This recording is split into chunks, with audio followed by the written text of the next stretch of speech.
Jó 40, versos 3 ao verso 5, que dizem assim: Então Jó respondeu ao Senhor e disse: Sou indigno, que te responderia eu?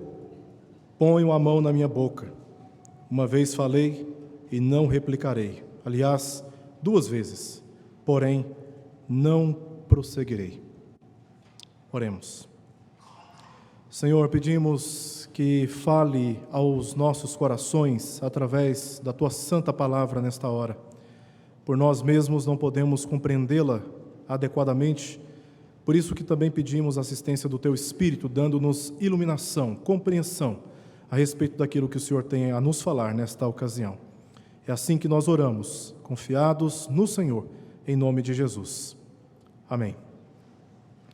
Irmãos, nós somos orientados pelas Escrituras em várias ocasiões a nos dirigirmos a Deus usando as nossas palavras. Através da oração, devemos apresentar a Ele as nossas petições, as nossas ansiedades, as nossas angústias da alma e assim nos apresentarmos diante dEle. Nessa passagem que nós lemos de Jó, vemos um contraponto a respeito daquilo que encontramos em outras passagens. Jó se vê numa situação tal que ele não quer apresentar qualquer palavra diante de Deus. Pelo contrário, ele quer tapar a sua boca, ele quer silenciar a sua voz diante do Senhor. E há sim também outras passagens nas Escrituras, onde nós encontramos orientação para que nos calemos diante dele. Por exemplo, Isaías capítulo 41, verso 1, Amós capítulo 5, verso 13, e Sofonias capítulo 1, verso 7, são passagens que nos instruem a nos calar diante do Senhor. Mas há outras passagens que eu gostaria de destacar aqui. Abacuque capítulo 2, verso 20, nós lemos o seguinte: O Senhor, porém, está no seu santo templo, cale-se diante dele toda a terra. Abacuque capítulo 2, verso 20. Agora o texto de Zacarias capítulo 2, verso 13. Cale-se toda a carne diante do Senhor, porque Ele se levantou da sua santa morada. A expressão cala-se aqui nessas passagens de Abacuque e de Zacarias é uma partícula de interjeição na língua hebraica, que, de acordo com a língua portuguesa, seria como você interrompendo a fala de alguém. Alguém está falando com você e de repente você diz assim: Psst, espera aí, pare um pouco. E você tem que interromper aquilo que você está falando, porque você é interrompido por aquele que está ouvindo. E esta é a palavra aqui usada no hebraico nessas passagens de Abacuque e de Zacarias. Psst, cale-se diante do Senhor. Nesses textos, essa partícula transmite o momento que o homem precisa se calar diante de Deus numa atitude de contrição, de humilhação, obediência absoluta e aceitação incontestável da sua palavra. E o texto que nós lemos aqui de Jó, capítulo 40, versos 3 ao verso 5, eu quero aqui apresentar aos irmãos pelo menos 3 objetivos com esta passagem. Primeiro, quero demonstrar que Deus literalmente possui o governo da história da nossa vida. E diante da maneira de Deus nos conduzir, mover as nossas circunstâncias e as nossas histórias, muitas vezes somos desafiados, instruídos pela palavra dEle a nos calarmos e não contendermos com Ele a respeito daquilo que Ele está fazendo. Em segundo lugar, é meu objetivo também aqui apresentar qual é a nossa condição extremamente limitada para compreendermos plenamente os caminhos do Senhor. E por isso temos a necessidade de confiar nele e de nos humilhar na sua presença. Meu último propósito, talvez o maior destaque que eu gostaria de dar, é mostrar como a história de Jesus se revela através dessa passagem. Porque aqui nós veremos como Jó atravessou momentos extremamente difíceis na sua vida, angustiantes, e que talvez nem eu, nem você passamos sequer parte daquilo que Jó passou. E aí, fica claro para nós aquilo que Jesus passou naquela cruz em nosso lugar, como ele foi humilhado, ultrajado, exposto como vergonha para a humanidade, e mesmo através do seu sofrimento, mesmo através do opróbrio sofrido por conta dos homens, através do seu sacrifício na cruz, da sua humilhação, eu e você fomos perdoados dos nossos pecados para sempre. Foi através do sofrimento de Jesus que toda condenação que pesava sobre nós foi satisfeita, foi paga. O próprio Senhor Jesus fez isso por nós através do seu sofrimento. Olhando para Jó, parece que essa história de Jesus ela está meio obscura. Mas quando nós chegamos na história de Cristo no Novo Testamento, aí nós entendemos qual foi o propósito de Jó ter passado por tudo o que ele passou. Foi para revelar como em Cristo Jesus, através do seu sofrimento, da sua humilhação, Deus revelaria o seu poder e os seus caminhos e a sua vontade.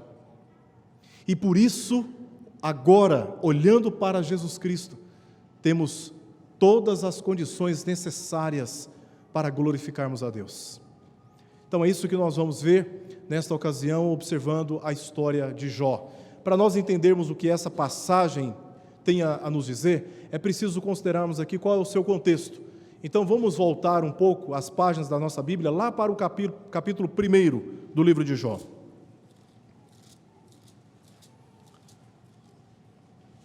Jó, capítulo 1. Entre os primeiros versos, aí, o verso 1 ao verso 5, nós temos uma descrição da condição de Jó, de quem ele era, de como ele vivia. Veja só, o primeiro versículo do capítulo 1 vai nos falar a respeito da pessoa de Jó. Jó era um homem reto, íntegro, temente a Deus e que se desviava do mal. No verso 2, nós vemos como era constituída, formada a família de Jó. Jó tinha 10 filhos, sendo 7 homens e 3 mulheres. No verso 4 do livro de Jó, nós vemos aí verso 3, quais eram as propriedades de Jó, quais eram as posses dele. Diz o texto que ele tinha 7.000 ovelhas, 3.000 camelos, 1.000 bois de trabalho. Aí você lê 500 juntas de bois.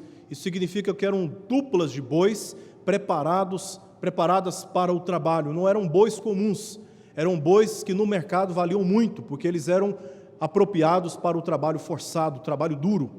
Então, Jó tinha 1.000 bois altamente valiosos. Ele tinha 500 jumentas e inúmeros funcionários.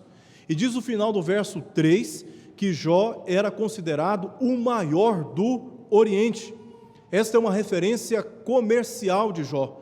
Jó era um homem extremamente próspero, distinto de todos do Oriente, por causa das posses que ele tinha, e essa passagem mostra isso para nós. Agora, os versos 4 ao verso 5, o livro vai nos mostrar como os seus filhos viviam, como era o clima dentro da família de Jó. Seus filhos tinham o hábito de comerem na casa uns dos outros, e no final Jó os chamava e os abençoava. Veja, Jó era um homem íntegro, reto, temente a Deus, que não se desviava do mal, tinha muitos filhos. Isso, para aquele contexto, era considerado uma grande bênção da parte de Deus, ter muitos filhos. Ele era um homem de muitas posses, considerado o maior do Oriente por isso, e os seus filhos viviam em completa harmonia, em paz, e experimentavam da bênção do seu pai. Mas aí, a partir do verso 6 até o verso 12 do capítulo 1, a história de Jó começa a mudar, porque num diálogo de Deus com Satanás, Satanás recebe a autorização de Deus para tocar em tudo que Jó tinha, exceto a sua vida. Estava tudo em paz, tudo em ordem, mas agora Satanás recebe uma autorização de Deus para tocar em tudo o que ele possuía. E é por isso que a partir do verso 13 até o capítulo 3, verso 26, nós vemos como aqueles primeiros 5 versos do capítulo 1 mudam completamente de cenário, porque diz a passagem, por exemplo, no verso 7 do capítulo 2, que Jó, ele foi tomado por tumores malignos. Aqui nós diríamos que ele estava com metástase, literalmente condenado. Quando nós recebemos um diagnóstico desse, nós entramos em desespero, porque em muitas ocasiões esse diagnóstico ele vem como se fosse uma sentença de morte. Nós entramos em desespero. Jó estava tomado de tumores malignos por todo o seu corpo. E aí, não bastando tudo isso que Jó estava enfrentando depois de ter perdido tudo, ele perdeu seus bens, ele perdeu seus funcionários, ele perdeu seus filhos, ele perdeu a sua saúde, e no final de tudo isso, a sua mulher chega diante dele e lhe faz a seguinte proposta: Jó, você serviu a esse Deus há tanto tempo, e no final ele permitiu você sofrer todos esses males, todas essas perdas. Faz o seguinte, amaldiçoa esse Deus e morre. Foi a proposta que ele ouviu da sua mulher. Mas o testemunho até aqui que nós temos de Jó é que no meio disso tudo, de todas essas provações, de todas essas tensões, dessas angústias, dessas inquietações, Jó não pecou. Olha o que diz o capítulo 1, verso 22. Em tudo isto Jó não pecou, nem atribuiu a Deus falta alguma. Agora o capítulo 2, verso 10, lá no finalzinho, diz assim: em tudo isto não pecou Jó com os seus lábios. Ele não abriu a sua boca para atribuir a Deus nenhuma culpa daquilo que ele estava sofrendo. Mas quando nós chegamos no capítulo 3, nós percebemos que Jó começa a sofrer o abalo daquelas circunstâncias. Ele amaldiçoa o dia do seu nascimento. Ele preferiu, no meio daquelas circunstâncias, não ter nascido, para ter que enfrentar aquilo que ele enfrentou. Ver os seus filhos sendo sepultados, os seus bens se perdendo, os seus funcionários desempregados e ainda tomado por uma grave enfermidade. E é nesse momento, então, que Jó começa a lamentar o dia do seu nascimento. Mas aí, a partir do capítulo 4 até o capítulo 28 de Jó, nós temos diversos diálogos dele com seus amigos. Os seus amigos eram Elifaz, Bildade e Zofar. Cada um deles faz uma apresentação de Deus para Jó, o repreende nas suas lamentações, tenta consolá-lo, porque eram homens crentes, homens que conheciam a Deus. Mas, apesar de terem feito isso, tentado consolar Jó, você vê, por exemplo, Elifaz, no capítulo 4, ele faz um discurso muito bem preparado, teologicamente, a respeito de Deus, mas no final eles descobrem que não encontram respostas racionais para aquilo que Jó estava atravessando. E eles começam a mudar o discurso, começam a apresentar Deus de uma maneira contrária àquela que eles tinham apresentado para Jó inicialmente. Eles chegam a apresentar Deus para Jó como se fosse um Deus iníquo, pecador, injusto, porque estava permitindo o seu servo passar por tudo aquilo que ele estava atravessando. É nesse momento, por exemplo, nessas discussões com seus amigos, que Jó sofre dois grandes abalos. No capítulo 7, ele contende com Deus, ele questiona Deus. Por quê? Por quê? Por quê? No capítulo 10, mais uma vez, Jó abre a sua boca e se levanta contra Deus e murmura contra Deus e questiona Deus.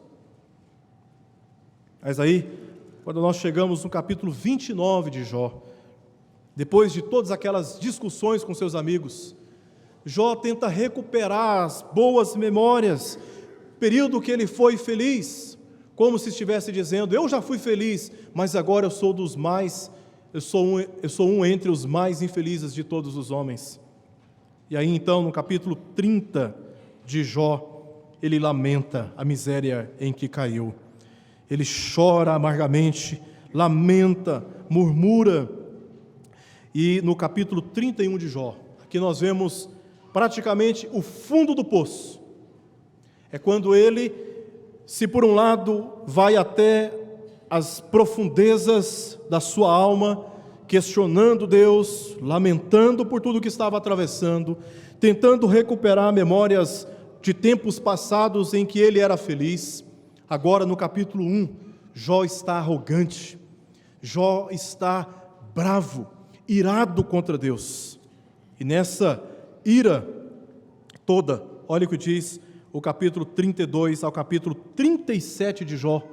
Nesses capítulos, Eliú, que não é apresentado como um profeta, mas age como se fosse um, repreende duramente Jó, com essas palavras, verso 1 e verso 2. Olha o que ele diz: Eliú repreende Jó por se julgar mais justo do que Deus. Cessaram aqueles 3 homens, os seus amigos, de responder a Jó no tocante ao se ter ele por justo aos seus próprios olhos. Então se acendeu a ira de Eliú, filho de Baraquel, o buzita, da família de Rão. Acendeu-se a sua ira contra Jó, porque este pretendia ser mais justo do que Deus. Eliú o repreende por essa tentativa de se apresentar como se ele fosse superior a Deus nos seus juízos, nas suas compreensões a respeito da vida, mas também Eliú revela o contrário, o oposto, que Deus, na verdade, ele é superior ao homem, ele é superior à história do homem, ele governa os caminhos do homem, ele tem conhecimento de toda a história do homem. Ainda no capítulo 33, verso 12: nisto não tens razão, eu te respondo, porque Deus é maior do que o homem. Capítulo 33, verso 12. E até o capítulo 37, Eliú está repreendendo Jó, está corrigindo a teologia de Jó, está falando a respeito de Deus, de quem Deus é, de como Deus age, e no final do discurso de Eliú, agora quem entra em cena é o próprio Deus. Capítulo 38. Era isso que Jó queria, não era verdade? Olha o que diz, por exemplo, no capítulo 31, verso 35. Capítulo 31, verso 35. Tomara eu o tivesse como me ouvisse. Eis aqui a minha defesa assinada, que o Todo-Poderoso me responda. Jó chega a esse ponto. E aqui nós temos um ensaio daquilo que conhecemos de teologia da prosperidade, em que o homem se vê mais justo, ou tão justo, que Deus deve atender às suas reivindicações. É como se Deus tivesse alguma dívida com o homem, e o homem agora se opõe, se levanta contra Deus, e reivindica que Deus o responda, que Deus o abençoe. E foi assim que Jó se apresentou diante de Deus, que Deus venha e me responda. Ele tem a obrigação de me dar respostas. Pois bem, no capítulo 38, olha o que vai acontecer. Deus entra em cena e entra num discurso, entra num debate com Jó. Ele anuncia no verso 3 a necessidade de Jó se preparar. Se ele quer debater com o Todo-Poderoso, então se prepare, Jó. Verso 3 do capítulo 38. Cinge, pois, os lombos como homem, pois eu te perguntarei e tu me farás saber. Como que Deus começa a contender com Jó? Do capítulo 38 até o capítulo 40, esses 3 capítulos, são capítulos nos quais Deus faz inúmeras perguntas para ele. Só perguntas. E para começar, a primeira pergunta que Deus faz para ele, verso 4. Onde estavas tu quando eu lançava os fundamentos da terra? Diz-mo se tens conhecimento. Foi assim que Deus entrou em debate com Jó. E é por isso que depois de todas essas perguntas, chegamos agora no capítulo 40 que nós lemos, verso 3 ao verso 5. Olha o que diz o verso 3. Então Jó respondeu ao Senhor e disse: sou indigno, que te responderia eu? Põe uma mão na minha boca. Uma vez falei e não replicarei. Aliás, 2 vezes, porém, não prosseguirei. Aqui nós vemos uma reação de Jó, de um homem humilhado pela sabedoria divina, quebrantado diante do poder divino, acuado pela presença, a majestade e a perfeição dos juízos de Deus. Por isso a sua reação é esta, de humilhação e de contrição na presença de Deus. E nesta passagem, Jó faz 2 compromissos. O primeiro compromisso está aí no verso 4 do capítulo 40. Sou indigno, que te responderia eu? Ponho a mão na minha boca. Jó reconheceu a sua indignidade diante de Deus. Apesar do testemunho de ser um homem íntegro e reto, ele não tinha qualquer direito de questionar os caminhos de Deus. Ele não tinha esse direito de questionar os caminhos de Deus, por isso decidiu se calar, colocando as mãos na boca. Lá no capítulo 29 de Jó, nós vemos uma referência sobre essa prática de colocar as mãos na boca. Os nobres entravam numa assembleia, verso 9 do capítulo 29, e a atitude deles diante da autoridade era de tapar a boca, colocar as mãos sobre os seus lábios, como se estivesse dizendo: eu não estou na mesma condição do que ti para contender, para questionar. E aqui Jó faz a mesma coisa diante de Deus. Ele coloca as mãos na boca, porque ele não se vê nem condição alguma de contender ou questionar a Deus por causa dos caminhos dele e da maneira pela qual ele age na nossa vida e através da nossa vida. Estava tudo em ordem na vida de Jó. De repente Deus autoriza Satanás vir tirar tudo dele.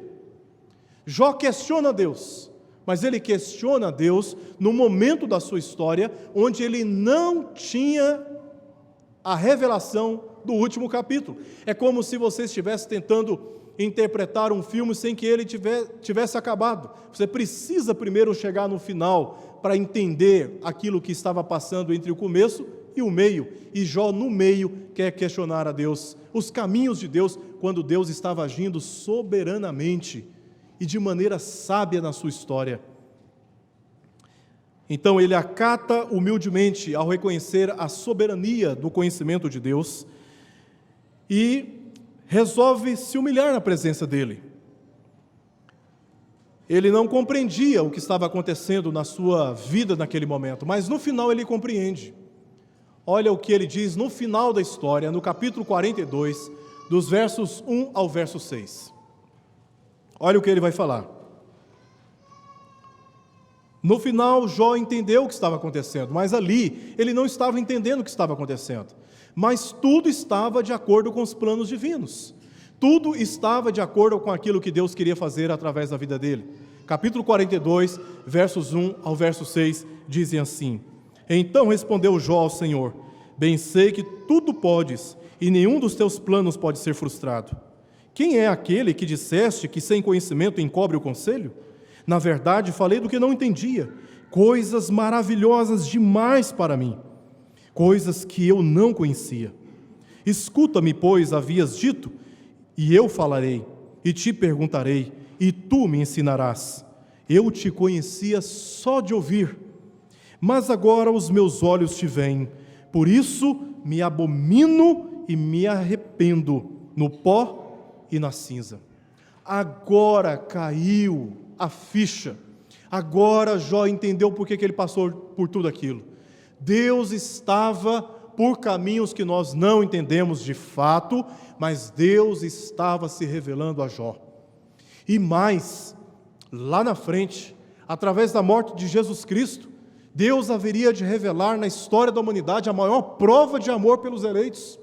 E foi através do seu sofrimento na cruz, foi através da humilhação do seu Filho, que estava com ele nos céus, rodeado de glória, reconhecido na sua majestade, e que deixa os céus para ser humilhado pelos homens. Mas esse foi o caminho que Deus escolheu para revelar à humanidade a salvação dos eleitos, a constituição do povo para si. Foi através de Jesus Cristo que nós obtivemos tão grande salvação, que os nossos pecados foram perdoados, e é por isso que hoje temos a certeza da nossa salvação e a esperança da vida eterna. Muitas vezes não compreendemos por que Deus age como Ele age, e por que Ele não poderia agir de outro modo. Mas uma coisa Jó descobre aqui na história da sua vida, que os caminhos de Deus são mais altos do que os nossos, e que os pensamentos de Deus são mais altos do que os nossos. Se tem uma coisa que eu aprendi, é que se nós tivéssemos o poder de Deus, nós faríamos tudo diferente, mas se nós tivéssemos a sabedoria de Deus, nós faríamos tudo da mesma forma. Deus é sábio em todos os seus caminhos, E, embora não tenhamos a compreensão exata de tudo o que acontece em nossa volta, conosco ou com pessoas que nós amamos, uma coisa nós precisamos entender na história de Jó: que Deus sabe o que está fazendo e que no final Ele haverá de revelar quem Ele é e a glória do seu nome, mesmo através do sofrimento. Por isso, o primeiro compromisso de Jó, quando ele reconhece tamanha sabedoria divina, é de se humilhar na presença de Deus, dizendo: sou indigno, que te responderia eu? Ponho a mão na minha boca. Verso 4. O segundo compromisso que Jó faz diante de Deus, uma vez confrontado por essa sabedoria divina, está no verso 5, quando ele diz: uma vez falei e não replicarei. Aliás, 2 vezes, porém não prosseguirei. Não prosseguirei. Aqui ele se comprometeu a não se precipitar mais com os lábios e parar de questionar os caminhos de Deus. Jó prometeu não dizer mais nada. Ele havia sido silenciado e humilhado e sabia que qualquer outra coisa que dissesse só mostraria mais ignorância e mais irreverência para com Deus. Então, sabiamente, ele preferiu ficar em silêncio. Silêncio este que não tem nenhuma referência, relação com a necessidade da oração. Nós precisamos sim orar, precisamos sempre falar com o Pai, assim como Paulo instruiu em 1 Tessalonicenses 5,17, orando sem cessar. Esse silêncio aqui, ele diz respeito a essa atitude de submissão, de contrição, de humilhação na presença de Deus, jamais questionando os caminhos dele, jamais questionando o modo pelo qual ele está agindo na história da minha vida, na história da sua vida e também na história desta igreja. No final, se ele quiser, haveremos de compreender e haveremos, a semelhança de Jó, de glorificá-lo, porque ele haverá de fazer isso através de nós e em nós também. Ele percebeu que naquele momento era momento de se arrepender, pois reconheceu ter se precipitado 2 vezes, para as quais declarou também 2 vezes: não replicarei, e depois ele insiste: não prosseguirei, pararei por aqui. Não tenho que questionar a Deus, não tenho que contender com Ele. Ele percebeu que era momento de parar, se quebrantar, se render aos pensamentos mais elevados e à sabedoria mais profunda que não poderia alcançar. O que nós podemos aprender dessa história de Jó antes de entrarmos nas aplicações? Podemos aprender pelo menos 5 coisas com essa história. Primeiro, aprendemos que, embora não possamos entender todos os feitos de Deus, podemos confiar nele. Nós não entendemos muitas coisas que se passam na nossa vida, mas isso não nos dá nenhuma oportunidade, não nos deve dar nenhuma oportunidade para questionar a Deus, para desconfiar da sua sabedoria. Pelo contrário, somos aqui desafiados a confiar no Senhor. Eu e você somos instruídos nas nossas dúvidas, nas nossas inquietações, nas nossas incertezas, quem sabe na nossa ira, na nossa indignação, a confiar em Deus e a dizer: Deus, eu não entendo nada que o Senhor está fazendo nesse momento da minha vida, eu não sei porque o Senhor permitiu que isso acontecesse, mas uma coisa eu sei, que o Senhor é perfeito em todos os seus juízos. Eu me humilho diante da sua presença e sei que o Senhor haverá de glorificar o seu nome através de tudo isso que eu estou vivendo. Esta é uma tremenda oportunidade de fazermos como Jó, de nos calarmos, ou seja, de nos humilharmos na presença de Deus. Ao invés de contendermos com o Senhor, de nos humilharmos com orações, jejuns, buscando a presença do Senhor. Foi isso que Jó fez. Aprendemos também que o sofrimento humano é um dos meios pelos quais Deus revela os seus planos, também exalta o seu nome. Aprendemos que a vida e tudo o que a cerca não pode ser completamente controlada por nós. Nós não podemos controlar todas as nossas circunstâncias. Nós ouvimos isso praticamente como um jargão no meio evangélico brasileiro. nós não podemos controlar as nossas circunstâncias, mas quando nós atravessamos por determinadas situações, uma crise financeira, uma instabilidade na família, um abalo emocional, a perda de um ente querido, é nessas horas que nós percebemos que nós, definitivamente, não temos controle do que se passa na nossa vida. Às vezes, temos a experiência que Davi teve no Salmo 30, quando diz lá no texto: dizia eu na minha prosperidade, jamais seria abalado.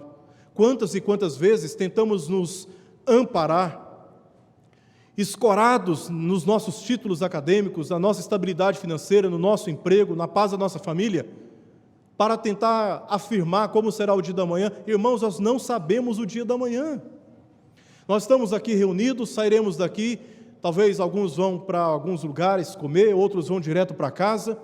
Nós não sabemos o que acontecerá conosco. Não sabemos. Porque nós não temos controle daquilo que se passa na nossa vida. É em momentos como esses que descobrimos que somos muito mais vulneráveis, ignorantes e frágeis do que podemos imaginar. Por isso, dependemos daquilo que Deus planejou e deseja realizar em nós. Quem sabe esta palavra seja uma palavra de alerta quanto à necessidade de buscarmos a Deus e de confiarmos nele a despeito das nossas circunstâncias.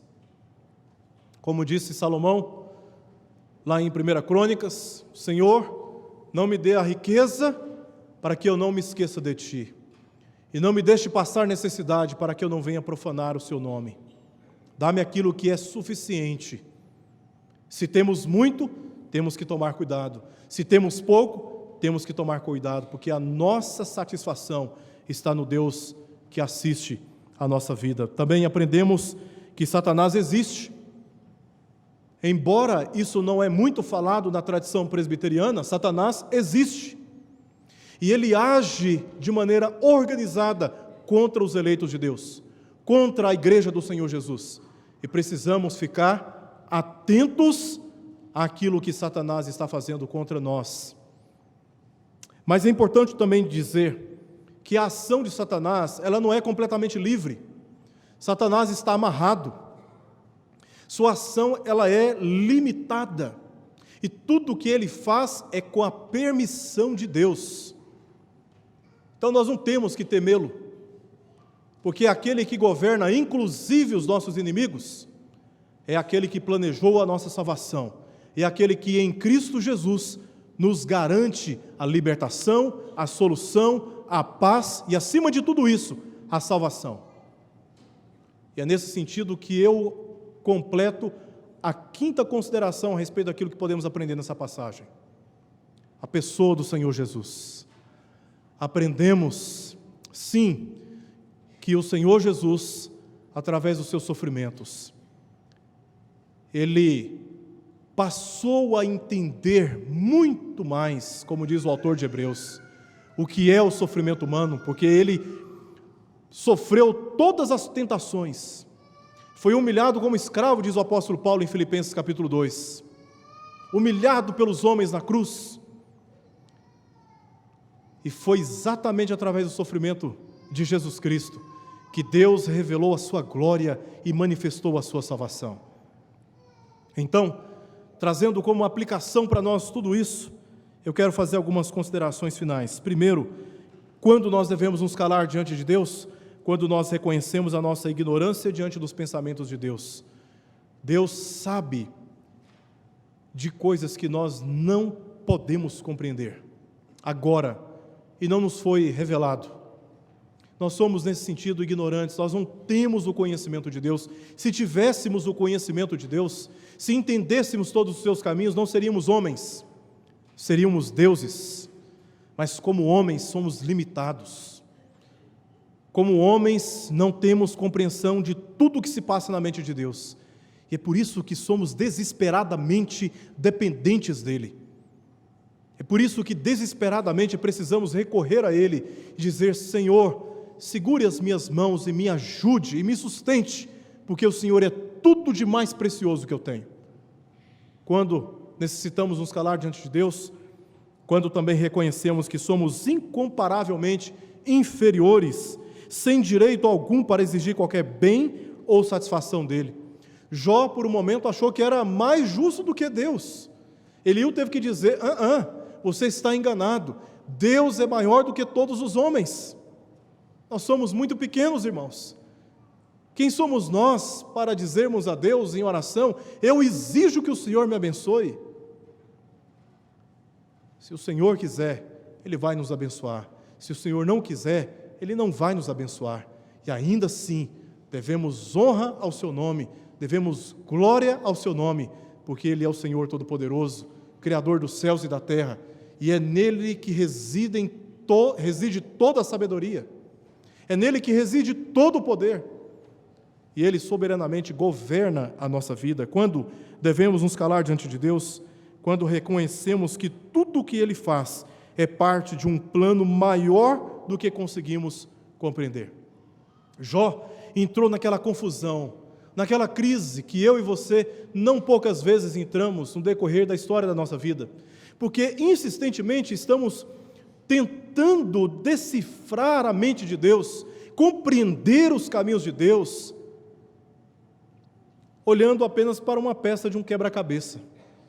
Você pega uma peça de quebra-cabeça, você olha, você não consegue, por aquela peça, discernir tudo o que envolve aquela peça, a menos que você veja todo o quebra-cabeça montado. E foi isso que aconteceu com Jó, lá no final da sua vida, no capítulo 42, quando ele diz: Senhor, eu falei coisas que eu não entendia, porque eu só te conhecia por ouvir falar, mas agora os meus olhos como que te veem, agora eu entendo como o Senhor age, como o Senhor manifesta a sua glória e a sua sabedoria. Devemos nos calar, porque nós não compreendemos tudo aquilo que Deus quer fazer em nós e através de nós. Também devemos nos calar quando reconhecemos que Ele tem toda a autoridade e liberdade para fazer tudo o que deseja fazer para exaltar o seu nome, inclusive através do nosso sofrimento.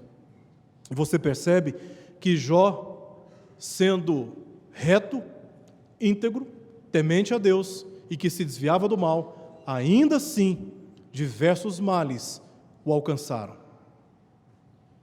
E essa história de que crente não adoece, de que crente não passa por tribulações, crente não perde o emprego, isso é falsa doutrina, meus irmãos. Porque não diz respeito aqui às nossas circunstâncias, diz mais respeito a quem Deus é e o que Ele quer fazer. E por isso Ele é digno de ser adorado, mesmo quando as coisas entre nós, quando os nossos interesses não são atendidos, ainda assim Deus é digno de receber toda a nossa adoração.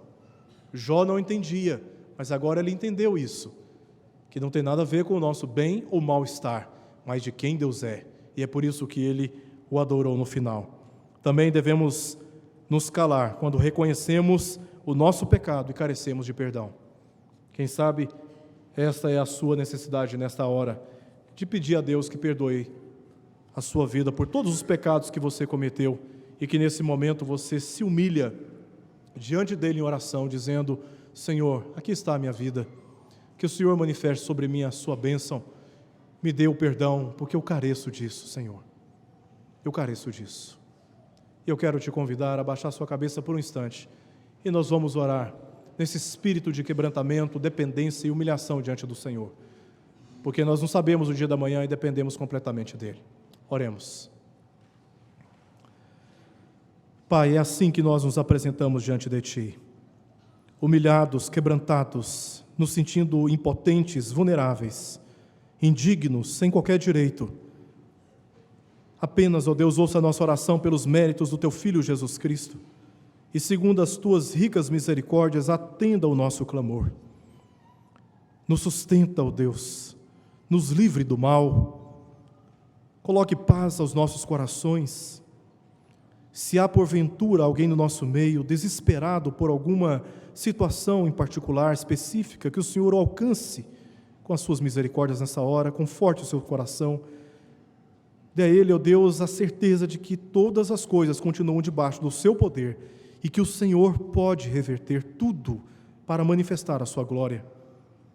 Se há alguma família, ó Deus, desestabilizada, em sofrimento, Senhor, apresentamos diante de Ti agora. Revela, Senhor, a Tua graça, restaura aqueles que estão perdidos.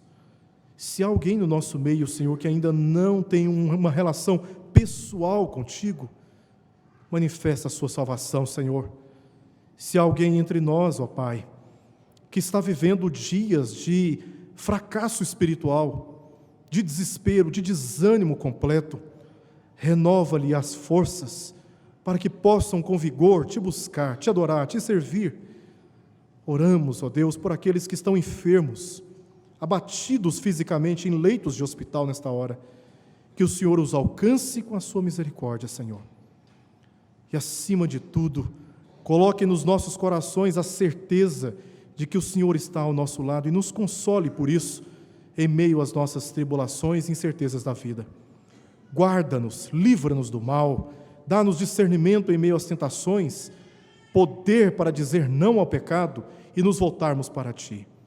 Liberta, Senhor, aqueles que estão encarcerados, aprisionados, ó Deus, pelos laços do engano, e que todos olhem para o Senhor Jesus Cristo, autor e consumador da nossa fé, e que nele, e somente nele, tenhamos a nossa certeza, a nossa confiança, de que mesmo nesta vida, se há necessidade de chorarmos, sejamos tomados pela certeza de que no amanhã haveremos de ter as nossas lágrimas enxutas, porque grande será a alegria de estarmos com o Senhor. Oramos por isso, Senhor, em nome de Jesus, o nosso Salvador. Amém.